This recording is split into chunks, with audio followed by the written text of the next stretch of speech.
So we're the history of the banking system in the United States. I do not think that you will have to write an entire LEQ on the history of banking.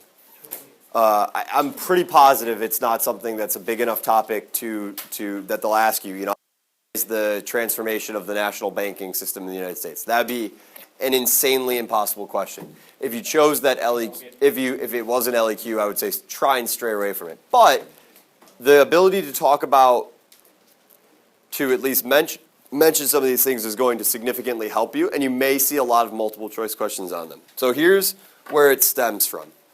Originally, under the Articles of Confederation, our form of currency was a combination of state currency. Each colony then became a state, had its own currency. And that makes it really hard to do business. If you live in Virginia and you go up to Maryland and you have two different currencies, it becomes hard to either exchange your money for their money or what the rate's going to be. If you go to another place, you go up to New Jersey or New York, you go to Philadelphia, think about how difficult that is.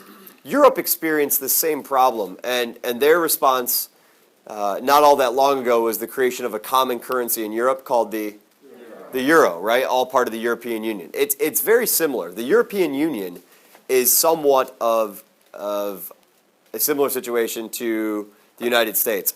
So, back then.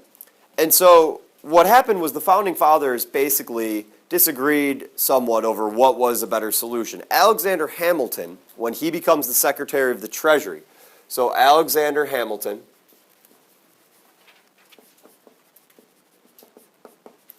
is the first person to come up and propose the idea for a national bank, a bank of the United States. And this is all part of his plan, his financial plan.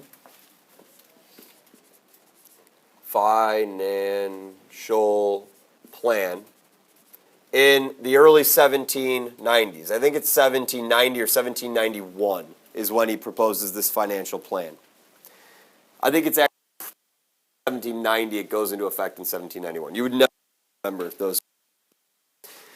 And his 5-point financial plan involves taxing whiskey, which leads to the Whiskey Rebellion.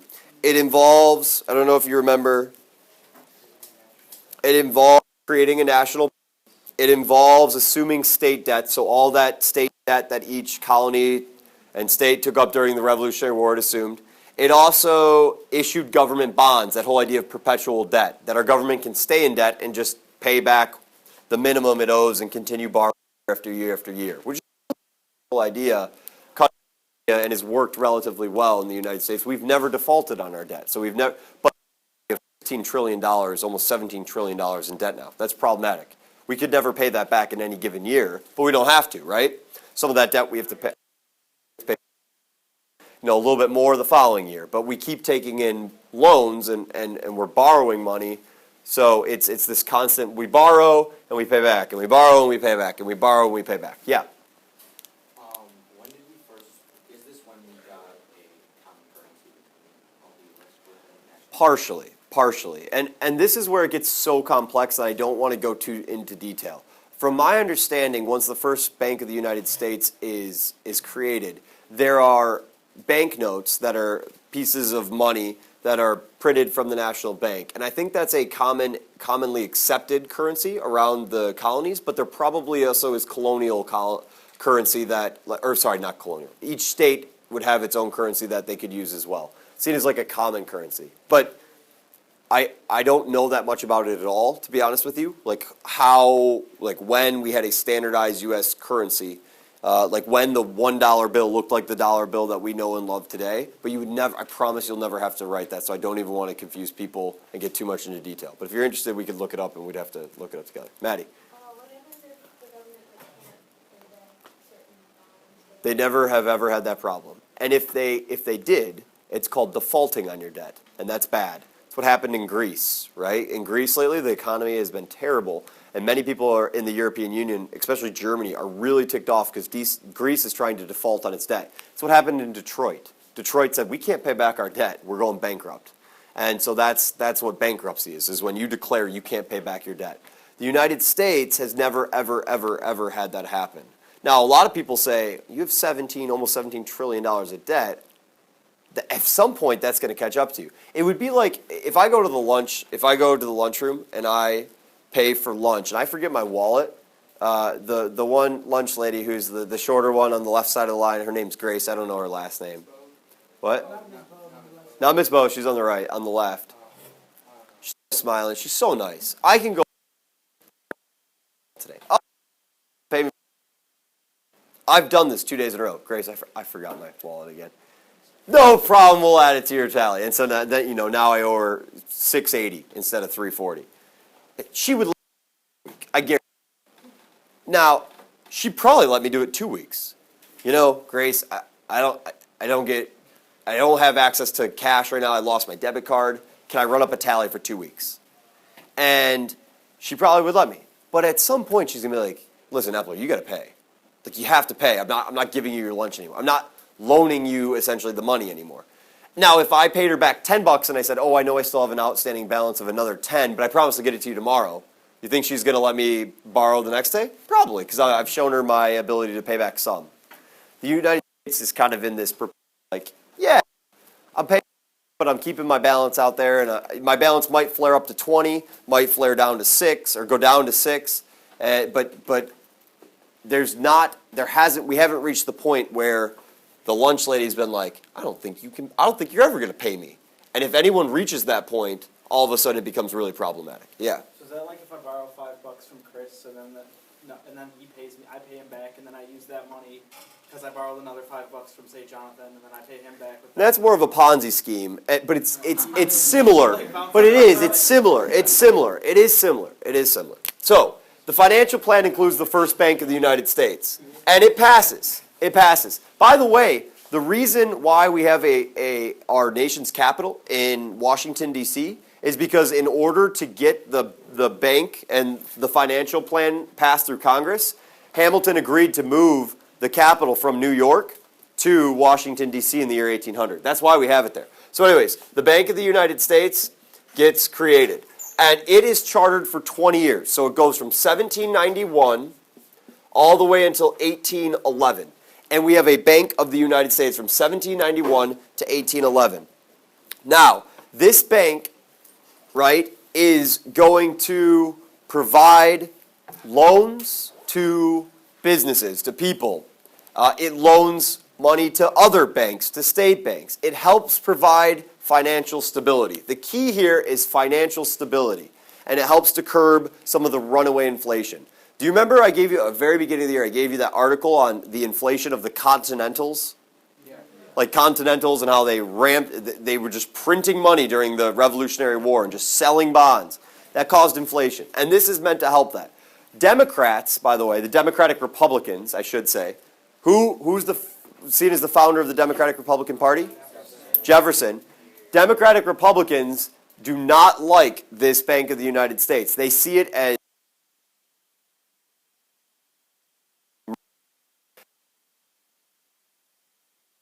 big, too powerful. They don't elect, there's no electing these people that are running or in charge of the Bank of the United States. And so it becomes a kind of a controversial thing. And Congress refused to recharter the bill. Yeah. Question? Wait, no, yeah, I do. If Democrats didn't want a big national government, how come people like Jackson wanted, like, just... Democrat. Jackson's going to be a Democrat. Political party. We get it tomorrow for sure.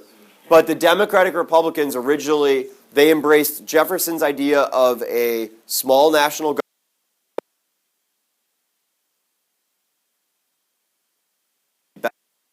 People's needs.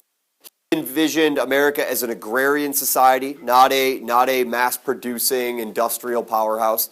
He envisioned an agrarian society, and freedom was defined in the ability to own land and provide for yourself. Yeah. Yeah. Yeah, human farmers is like small-scale farming, growing what you need, having a little bit of a garden, plus you raise some livestock, and it's like up north farming if you're living on your own in the woods, right? Small scale farmers, yeah, as opposed to like farming as a business to sell to a bunch of other people. Yeah, Hannah. In terms of banking, what did funding at par mean? Means, so that's a tough question. So the funding at par dealt with the loans, the bonds that the government sold during the Revolutionary War. Here's the shortest answer. During the Revolutionary War, the government had to raise money. It sold bonds. People bought up the bonds. But then what happened is the government had printed so much money, the Continentals, they were worried that the bonds were useless. People were worried that the government had no ability to pay back its bonds. It would be like the lunch lady saying, I don't think you're going to pay back this tab ever. And what happened is people started doubting that the government was going to pay the people back their money that they loaned. And Hamilton said, no, we need to pay those bonds, fund them at par, pay them what they're worth, actually what they say they're worth. The government didn't have the money to do that, but it borrowed. That was the idea. He's like, how are we going to do this? We'll borrow it, and we'll pay back money that we loaned out with borrowed money. It's the whole, I'll pay back Chris with Nick's money. Yeah, it's that, and that's funding at par. Now the reason this angered so many people, and this is a real complex thing, but it's interesting to me, most of the people that were holding those bonds at the time were wealthy. They had, the people who were in a pinch and had those bonds, like the human farmers, right? They had to sell their bonds. And you might have bought a bond for $100, but you only sold it for $25 because it was seen as worthless. And then all of a sudden, you had one choice: sell your bond for $25 or lose your farm. Well, you're going to sell it. And so a lot of people who were speculators, bond speculators, made a bunch of money from the government buying back bonds. Adams in 19 was that him that Henry Clay proposed American citizens? No, I'm going to talk. I'm going to get right. So that's a good question. So then,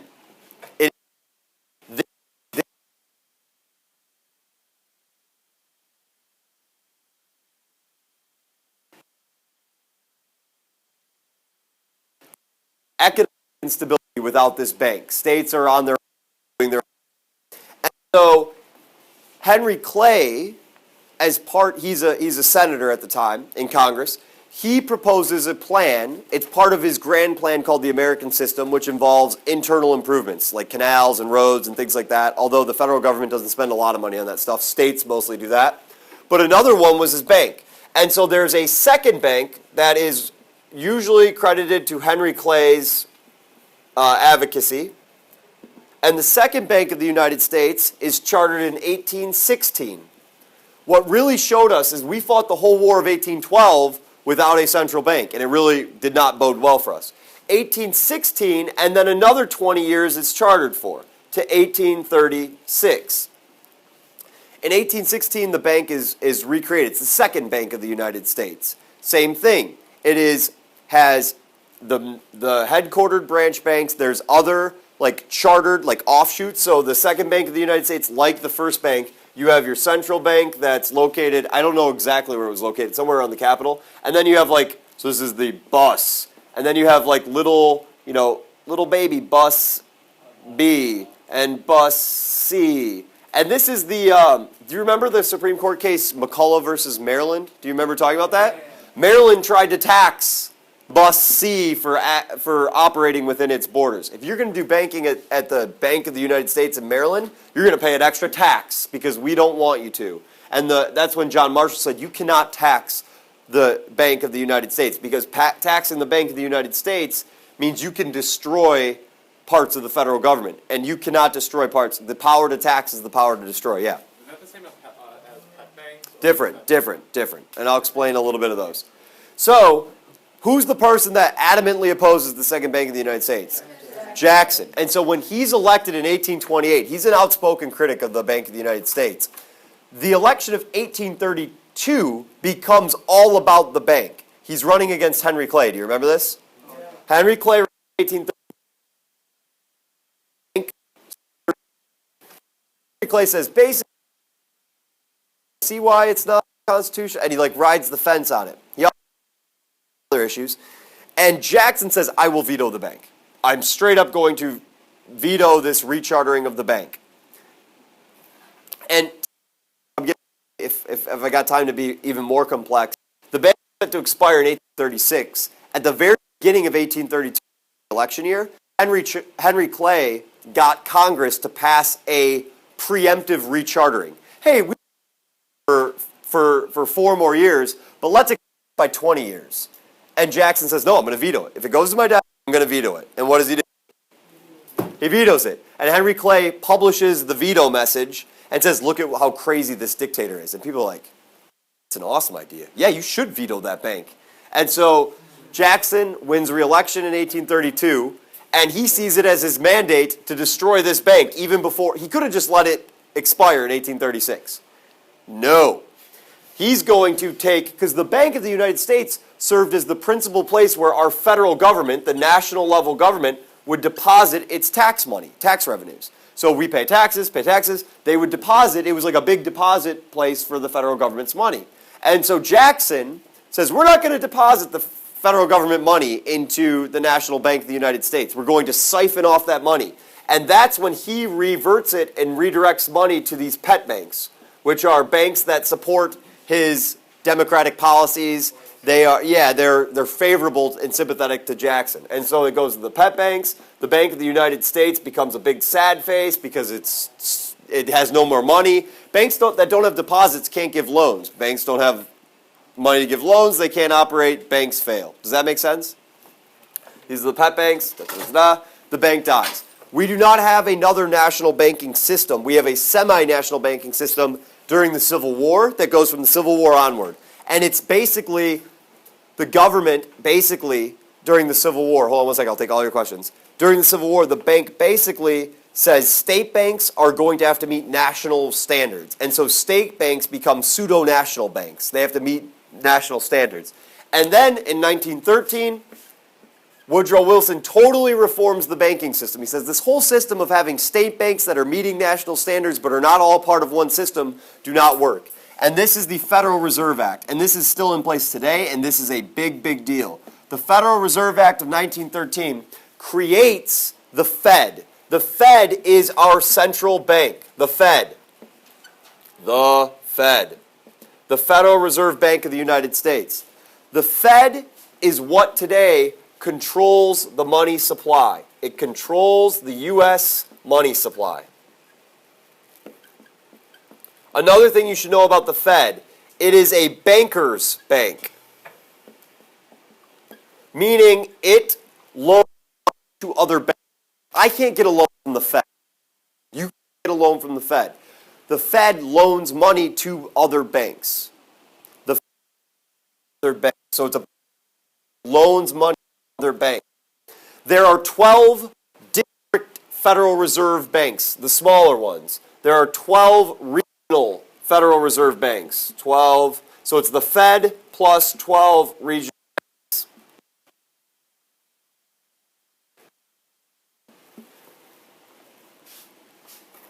And they're located throughout 12 Fed regions throughout the country.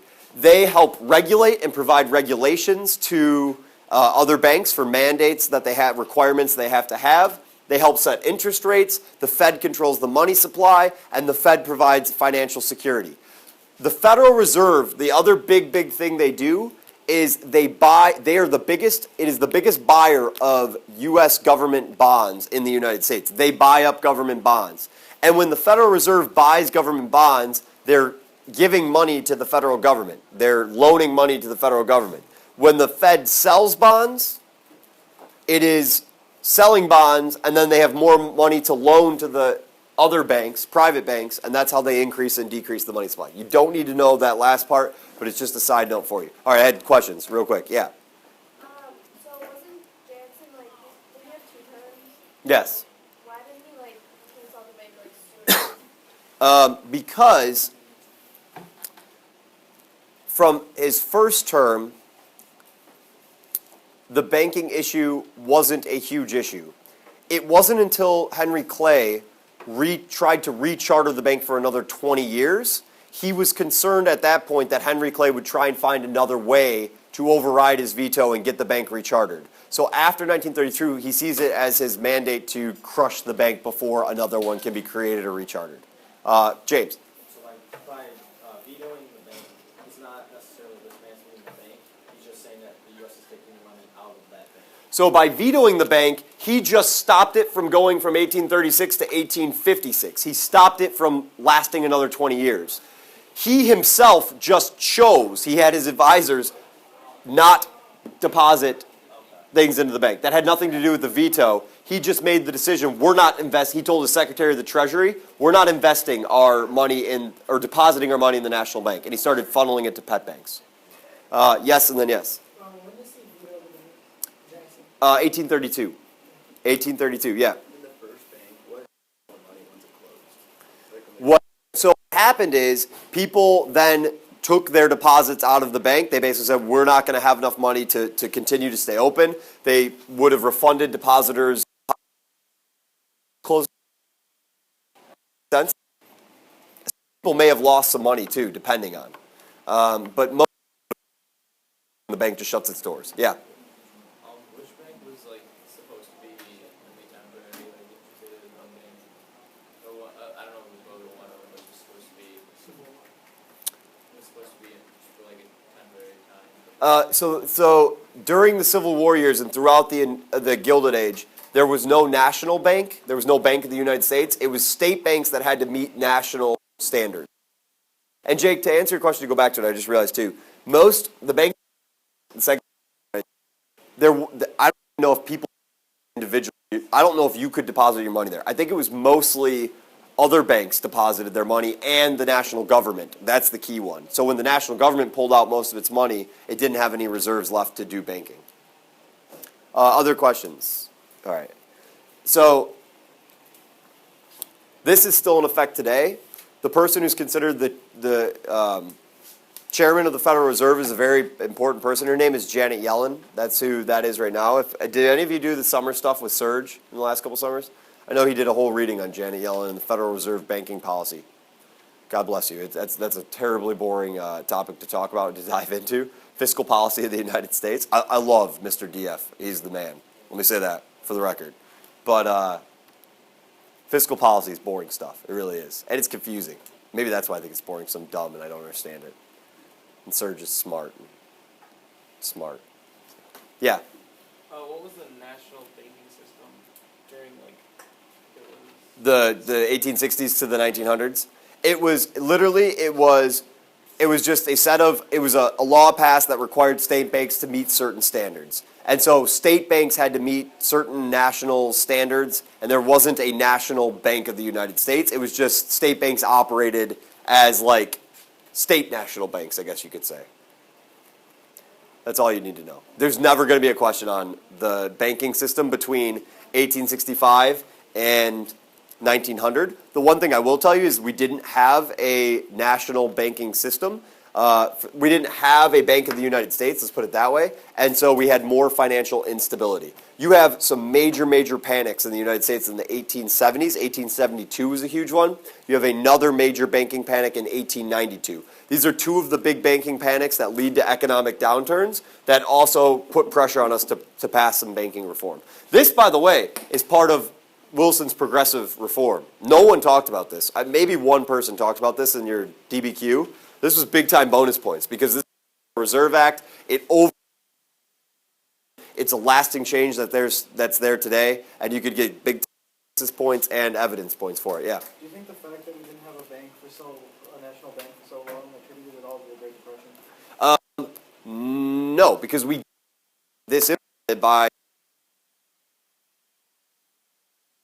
we have the Fed was created, and that still didn't have to do so much with banking. It had more to do with the economy, people's spending habits, and our trade policies that were really foreign trade. So it was less banking and more to do with the economy and policies regarding the economy. Any other questions? All right. So yeah, we were talking about bad investments, people buying things on credit, buying stocks on credit. Overproduction was a big one. So, yeah. All right, I'm going to stop this one, and we're